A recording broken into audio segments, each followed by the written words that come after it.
জমি নিয়ে বিরোধের জেরে মারধর, গুরুতর আহত হয়েছেন অটো চালক সহ দুজন। শুক্রবার 15 আগস্ট বিকেলে লক্ষ্মীপুর সদর উপজেলার 1 নং ইউনিয়ন চৌধুরী বাজার গ্রামে লাঠিয়াল বাড়ির সামনে চাচা ভাতিজার সঙ্গে মারামারির ঘটনা ঘটে। মাঝখানে বলির পাঠা হন অটো ড্রাইভার মনির। এই ঘটনায় লক্ষ্মীপুর সদর মডেল থানায় ভাতিজা জুনায়েদ বাদী হয়ে একটি অভিযোগ দায়ের করেন। অভিযোগ সূত্রে জানা যায়, জুনায়েদ হোসেন সদর উপজেলার উত্তর মজুপুর গ্রামের মৃত মনির আহমেদের ছেলে। ঘটনাস্থলে তার বাবার বাড়ি।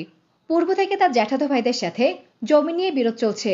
দখল করে নিতে চায় তাদের জমিন। অদ্য 15 আগস্টে তার নিজ ক্রয়কৃত অটোরিকশায় ড্রাইভার কমলনগর উপজেলার তোরাবগঞ্জ ইউনিয়নের চরপাগলা গ্রামের মৃত ফিদা সাইদুল হকের ছেলে মনির হোসেন সহ নিজ গ্রামে যান। তখনই পুরনো ঝামেলার জের ধরে চাচাতো ভাই এবং তার আত্মীয়রা রড, লাঠিসোঁটা ও ধারালো দা নিয়ে দলবদ্ধভাবে হামলা করেন। হামলাকারীরা হলেন মৃত সৈয়দ আহমেদের ছেলে হুমায়ুন কবির সবুজ, শাহাবুদ্দিনের ছেলে মোহাম্মদ শিহাব, শাহাবুদ্দিন সাবু, মিরাজ, রেজিয়া বেগম, মোহন, সাজু আক্তার, শহীদুল্লাহ। তারা সবাই লাঠিয়াল বাড়ির বাসিন্দা। অটো চালক মনির হোসেন বলেন, আমি ভাড়া নিয়ে চৌধুরী বাজার যাই। কিছু বুঝে ওঠার আগেই হঠাৎ 6 থেকে 7 জন মানুষ এসে এলোপাতাড়ি মারধর করেন আমাকে এবং আমার যাত্রীকে। আমার গাড়িও ভেঙে ফেলেছে, মাথায় আঘাত করেছে। আমাকে প্রায় 19টি সেলাই দিতে হয়েছে। ভাই আমি বারান্দায় জায়গায় গেছি, যাওয়ার পরে মানুষ 6-7 জন মিলে আমার উপরে অ্যাটাক করছে। ওরপর আমার লগের এর উপরে অ্যাটাক করছে। অ্যাটাক করে গাড়ি ঘোড়া ভাঙ্গি কথা উড়িয়ে যে লাঠি ছোটা লয়ে আয় মারামারি শুরু হয়ে গেছে। বুঝি আগে সব মানে মাথা আঘাত করছে, দিয়ে ওদেরকে হামলা করছে, তা দিয়ে আঘাত করছে। অভিযুক্ত শাহাবুদ্দিন বলেন, এসব মিথ্যা এবং বানোয়াট কথা। আমি মারামারির জায়গায় ছিলামই না। উল্টো জুনায়েদরা এসে তার চাচাকে মারধর করলে তারা প্রতিহত করার চেষ্টা করে।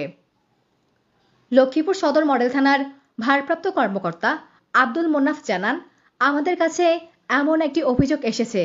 তদন্ত করে আইন আনুগ ব্যবস্থা গ্রহণ করা হবে। জায়গাটা তো আমার বাবা ছিল, আর এখন আমার বাবাও নাই, ঠিক আছে নি? তো এখন জায়গা জমির মালিক হচ্ছে আমরা। ওয়ারের সূত্রে আমরা মালিক, আমরা আমাদের জায়গা দখল মুক্ত করে দেন। এই সূত্রে হে আমার ভিডিও আছে আমার কাছে।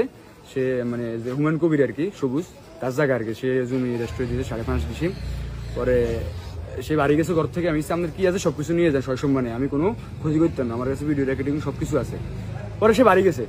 বাড়ি যাওয়ার পরে তো আমাদের কোনো কাজ নাই। আমরা পরে লোক টোপ নিই, ঘরটর তাদের ঘর তাদেরকে দিয়ে দিব, আমাদের জায়গা আমরা বুঝে নিব, সবকিছু ফাইনাল। পরে আমি আর মনির যে বাগানে গেছি, আমার এখানে অনেক বাগান আছে, সুপারি বাগান আর কি বাগান, ওগুলো ঘুরিয়ে আসি। মানে দেখি আমি চলি আমার লক্ষ্মীপুর দিকে ঘুরিয়ে আসছি। আসার পথে বাড়ির সামনে আমি অটো রাখছি, আমার অটো আনতে গেছি মনির। আর হেরা আমার ডাকতেছে আমার যেটি রেজিয়া বেগম, বলতেছে যে এদিকে আয় ঘর, ঠিক আছে নি? আমি কি আপনার ঘরে যাইতেন না, আপনার মানুষ বেড়ানো না, যে মুখ দিয়ে ঘরে গেছেন আপনার কথা শুনতেন না, ঠিক আছে নি? তো এই কথা বলার পরে আমার একটা কাঠ মেলা হচ্ছে এত বড়, এই যে এখানবারে ফুটছে। পরে আমি কি আপনার কাঠ মেলা মারছি কেন, আমি কি আপনার হামলা করছি, কিছু করছি? পরে সে উঠে আসে আবার বাড়ি দিচ্ছে আমার এখানে একটা। এখানে বাড়ি দেওয়ার পরে তাদের সাথে ছিল মানে তার 2টা ভাই, তার একটা মেয়ে, একটা ছেলে, তার 2টা ভাইয়ের ছেলে, 3টা ভাইয়ের ছেলে, ঠিক আছে? এটা ছিল মানে ইন টোটাল 8 জন। আমাদেরকে অতিরিক্ত মনে করেন যে বাড়ি দিছে আমার প্রথমে এখানে। আমার বাড়ি দেওয়ার পর আমার মাথা ফাটি যায়। তারপরে মন্দিরে বাড়ি দিছে। বাড়ি দেওয়ার পরে আমার অটো সেখানে আছে, অটোর ভিতরে টাকা ছিল 5 লাখ, আর আমার অটোর দাম 3 লাখ। সবগুলো টাকা তো নিছে। আমার অটোর ব্যাটারি কিছু নাই, ছবি আছে আমার কাছে, দেখেন। পরে যাই আমরা কোনো রকম জানে আমরা বাঁচিয়েছি।